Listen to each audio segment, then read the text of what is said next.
지금 한 주간 종교계의 뜻깊은 현장들을 만나보는 시간이죠. 오늘 만나볼 현장은 개신교 현장인데요. 지난 19일 기독교 자살예방센터 라이프워프가 제6회 세계 자살 유가족의 날을 맞아 문화 행사 11월의 크리스마스를 개최했습니다.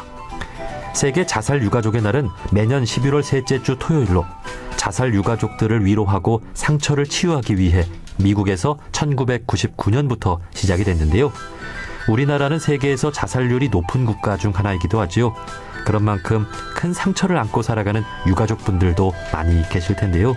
이들을 위해 우리 사회가 그리고 종교가 할 수 있는 일은 무엇이 있을지 기독교 자살예방센터 라이프워프 대표이신 조성돈 목사님과 말씀 나눠보겠습니다. 목사님 안녕하세요. 네, 안녕하세요. 네. 조성돈입니다. 예, 네. 오랜만에 인사드립니다. 자, 11월 셋째 주 토요일, 지난주였는데요.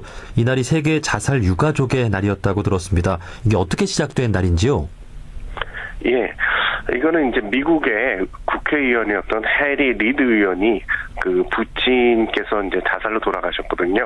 그래서 그걸 생각하면서 유가족들이 얼마나 어려운가 이런 생각이 드셔서 1999년에 미국에서 이날을 자살 유가족의 날로 정하셨습니다. 이게 이제 추수감사절 보통 11월 마지막 주에 있는데요. 미국 같은 경우는 이게 아주 중요한 그 가족들이 모이는 날이잖아요. 네. 그 전주에 유가족의 날을 정해서 좀 마음이 아프신 분들 그 전에 좀 모일 수 있도록 그런 날을 정해주신 겁니다. 네. 우리나라에서도 혹시 좀 많이 그 인식들이 확산되고 그렇습니까? 예, 지금은 뭐 우리들 가운데 이 유가족들이 많이 생기고 있고 이제 예전 같은 경우는 유가족들에 대해서 차별도 있고 뭐 편견도 있고 해서 많이 어려움에 있고 피하기도 하셨는데 요즘은 이분들을 좀 위로하기 위해서 많은 행사들이 열리고 있고요. 덕분에 이분들이 좀 사회로 많이 나오고 있는 상황입니다. 예, 우리 종교나 이렇게 민간에서는 좀 노력을 하고 있는데 그러니까 정부 차원에서 어떤 기념하는 그런 그 행사도 있는지요? 예, 정부 쪽에서는 이제 기념일을 맞이해서 이제 행사가 있고요. 보통 이제 기념식으로 끝나기 때문에 좀 아쉬운 편이죠. 네. 실은 이 유가족들 입장에서는 그걸 좀 넘어서 좀 교제도 하고 다른 유가족들도 만나면서 위로도 받고 용기도 받고 이래야 될 자리거든요. 예. 자, 11월 셋째 주 토요일이 세계 자살 유가족의 날이라고 하는 것, 또 국가 차원에서도 기념할 만큼 우리 사회에 또 인식이 많이 확산되었으면 좋겠습니다. 자, 목사님 방금 말씀해 주신 대로 우리나라의 자살률이 또 높은 편인 만큼 큰 슬픔을 안고 살아가는 유가족분들도 많이 계실 것 같습니다. 예, 맞습니다. 우리나라가 이제 OECD에서 자살률 1위 한 지 벌써 한 17년 됐거든요.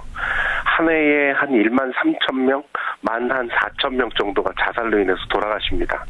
그래서 그 보통 한 분이 돌아가시면은 1인당 한 6명 정도의 영향을 받는다라고 이야기를 하기도 하는데 우리나라 같은 경우는 좀 더 많은 것 같아요. 현장에서 경험을 해보니까. 그러니까 보통 한 분 자살하는 그 유가족이라고 할 수 있는 분들이 적어도 한 10명 정도는 나오더라고요. 예. 그래서 보면은 유가족이 한 해에 한 15만 명 정도는 적게 잡아도 그 정도가 생긴다 이렇게 저희가 보고 있는데 이걸 누적 인원으로 생각을 해보면 뭐 100만 명 이상 한 200만 명까지도 우리가 좀 생각을 해야 될 것 같습니다. 예. 자살 유가족들이 100만 명, 200만 명이나 된다라고 하는 것 우리들이 다 좀 기억을 해야 될 것 같습니다. 사실 그 목사님과는 그 자살 예방 활동에 대한 이야기 많이 나눠봤는데 그에 못지않게 그 유가족분들의 어떤 마음을 좀 살피는 일, 치유하는 일 매우 중요할 것 같습니다. 자, 그래서 이분들을 위해 기독교 자살예방센터 라이프워프에서 뜻깊은 문화 행사를 열었는데요. 이름이 11월의 크리스마스입니다. 어떤 행사였습니까? 예, 그 유가족들께서 하시는 말씀이 우리는 울지도 못하고 웃지도 못한다 이런 말씀을 하시더라고요. 울면은 뭐 여태까지 우냐 뭐 이런 얘기하시고 주변에서 또 웃으면은 당신 어떻게 웃을 수 있냐 이래가지고 이 울지도 못하고 웃지도 못하는 삶을 산다고 하시는 거예요. 그래서 제가 같이 울어드리고 같이 웃었으면 좋겠다 싶어가지고 라이프오프에서 이제 쭉 문화 행사를 진행을 해왔습니다. 근데 그러다 보니까 한번 행사하고 딱 흩어지고 이런 게 너무 아쉬워가지고 이왕이면 좀 하루 종일 좀 이야기 좀 나누고 만나봤으면 좋겠다 싶어가지고 지금 한 3년 전부터 행사를 좀 늘렸습니다. 그래서 이 유가족의 날이 되면 그냥 하루 종일 좀 같이 좀 만날 수 있도록 그렇게 했는데 최근에 이제 저희가 좀 즐거운 행사 좀 했으면 좋겠다 싶어가지고 네. 크리스마스는 12월인데 11월로 땡겨서 유가족의 날이 슬픈 날이 아니라 우리 축제하는 날 하자, 이야기 나누는 날 하자 그래서 행사를 마련했고요. 올해도 이제 진행을 했었는데요. 모여셔가지고 뭐 만들기 체험도 하고요. 립밤도 만들고 캘리그라피도 쓰고 달고나 뭐 하는 것도 하고 상담도 하고 그다음 뭐 안마도 하고요. 네일 아트도 하고 화장도 하고 뭐 이런 것도 진행을 했고요. 그다음에 뮤지컬도 같이 봤습니다. 코미디 네. 뮤지컬인데 같이 웃을 수 있는 거죠. 다른 사람들이 있으면 못 웃는데 우리 가족들끼리인데요. 그래서 좋은 시간 가졌습니다. 우리 자살예방센터의 우리 기독교인 분들 그리고 유가족 분들이 모인 만큼 정말 마음껏 웃을 수 있고 또 울 수도 있고 마음을 터놓을 수 있고 그런 문화 행사를 열어주셨다는 것 참으로 뜻깊다는 생각이 듭니다. 아무래도 기독교인 분들이 많이 또 계셨겠죠? 예, 아무래도 뭐 저희 라이프오프를 하니까 그런 분들이 오시지만 그래도 뭐 종교 관계없이 다들 모이십니다. 그래서 유가족들한테 소문이 많이 났어요. 그래서 라이프오프 가면 즐겁다 이런 소문이 나서 많이들 참여해 주셨습니다. 네.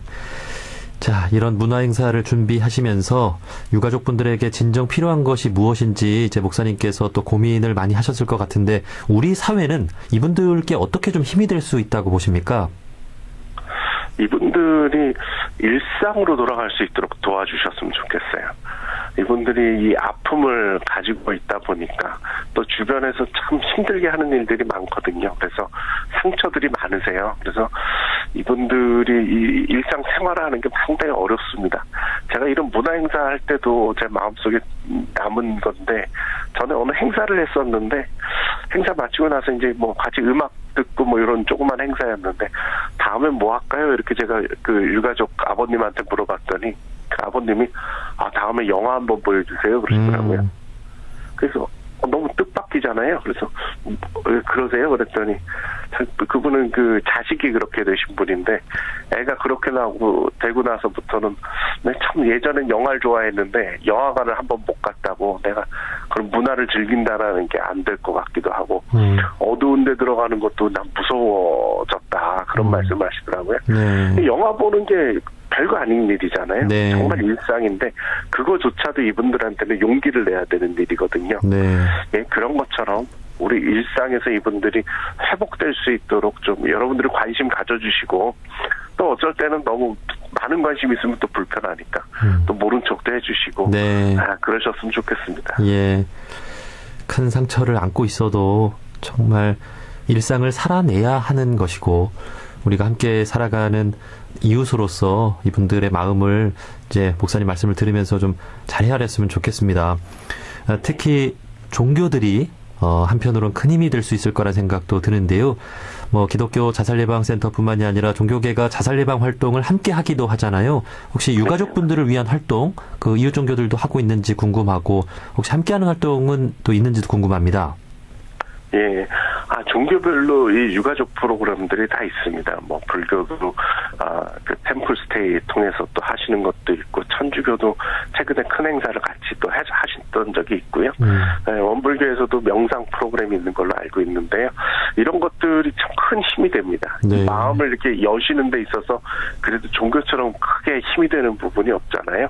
그래서 그런 부분들이 참 많이들 참여를 해주셨으면 좋겠습니다. 예. 자, 마지막으로 우리 유가족분들도 많은 분들이 또 종교를 갖고 또 종교 활동을 하실 것 같습니다. 또 종교 내에서는 이분들을 어떻게 좀 배려하면 좋을지 또 주변에서 이런 이웃을 만났을 때는 어떤 점을 좀 유념해야 할지 마지막으로 우리 청취자분들께 한 말씀 해주신다면요. 예. 너무 큰 관심도 부담스럽고 그렇다고 모른 척하는 것도 조금 섭섭하고 뭐 이런 상황입니다.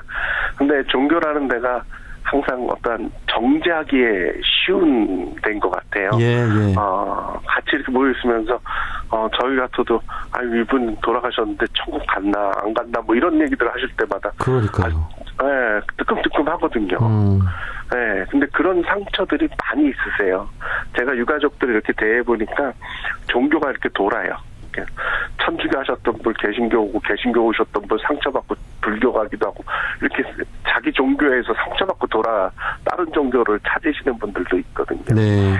그래서 좀 이렇게 말씀을 자제해 주셨으면 좋겠어요.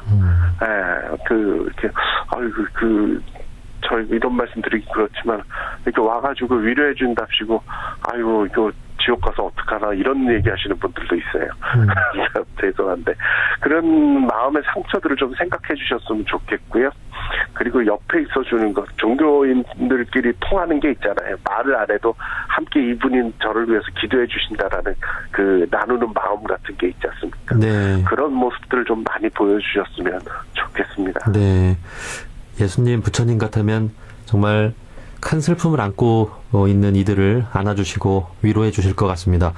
감히 우리가 판단하고 정죄하고 그러지 말고 종교가 이렇게 좀 포용해주고 사랑해주고 그런 공간으로 또 치유해주는 공간으로 역할을 잘했으면 좋겠습니다. 여기까지 말씀 듣겠습니다. 기독교 자살예방센터 라이프오프 대표이신 조성동 목사님이었습니다. 목사님, 오늘 소중한 말씀 고맙습니다. 예, 감사합니다.